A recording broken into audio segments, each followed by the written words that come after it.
the darkest day in Australian football. That's how Saturday's violent pitch invasion is being described by some of the country's biggest soccer stars. Just days after the Socceroos achieved some of our best World Cup results ever, Aussie fans turned on each other, destroying property and putting an opposition goalkeeper in hospital. Danny Townsend is CEO of the A-League and he joins us now from Sydney. Danny, what was going through your mind when all that violence unfolded on Saturday night? Yeah, good morning, guys. Look, disappointment and devastation. I think, a very small minority of people, individuals who took what was supposed to be a celebration of football, took it as a platform to demonstrate their illegal and antisocial behaviour, and I was just disappointed for all the fans that were there to see a great game of football. How was this able to happen?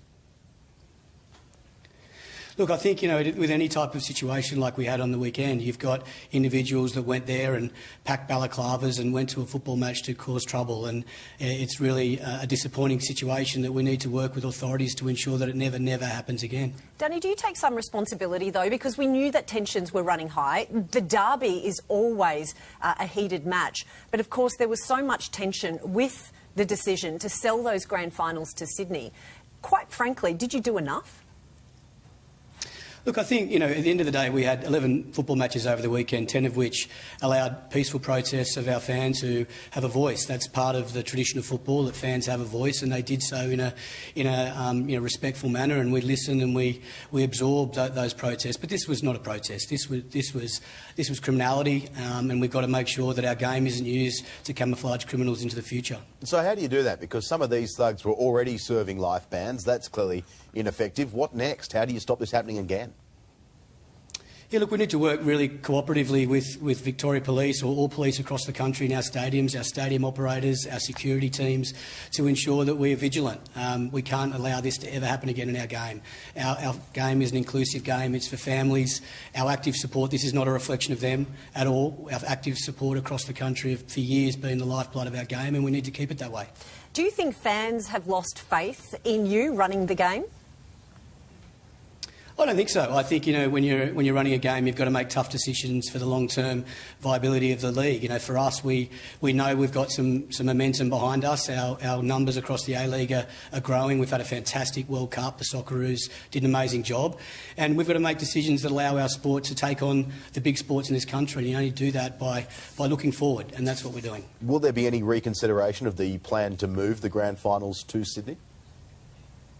I think with all decisions, you need to always take stock of data points and sit down with the stakeholders of the game and make the right decisions at the right time. You don't want to panic. You certainly don't want to allow the situation of the weekend to cloud your judgment. That was certainly not a representation of football. It wasn't a representation of the A-League, nor the Melbourne Victory. That club is a proud club with proud fans, and they were let down by a very small bunch of people that are not Melbourne Victory fans. Do you now concede, though, that there probably should have been more consultation with clubs before you made that decision to sell those grand finals to Sydney, and perhaps we might not have seen these scenes? Saying that, of course, the liability lies with those fans. But if there was more consultation, perhaps this wouldn't have been so heated. Not at all. I think you've got to disconnect those two things. The consultation with the clubs was ongoing. It happened over 12 months. What happened on Saturday was completely different. It was not linked at all.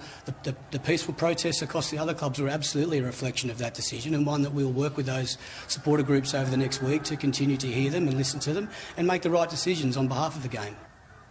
Melbourne Victory itself is facing sanctions. Is it fair to penalise clubs for people who you're saying aren't connected to the club or the game? Look, the club, I feel for the club. It's a great club, it's a proud club, and like I said, they've got great fans. They're the biggest fan group in the country, and that sometimes they're difficult to regulate. I think there's a responsibility of football fans to self-regulate to an extent and make sure amongst their ranks they're looking after the game, because ultimately football fans love football, and what happened on Saturday night was not a reflection of people that love football. That clearly hasn't happened, so is it the club's responsibility, and should they, as a club, face a punishment? Yeah, look, you have to address the situation and do what you need to do to ensure that this never happens again. If the sanctions on clubs is out of our hands, that's up to the FA, and we're going to support the FA in their investigation. Equally, we've got to support Victoria Police to ensure that these perpetrators are brought to justice. When can we expect a decision on the penalties that could face Melbourne Victory? Again, that's a decision for the regulator, Football Australia. We're very supportive of them. They've come in swiftly, and I understand, talking to James Johnson regularly over the last sort of 48 hours, there will certainly be swift and firm action.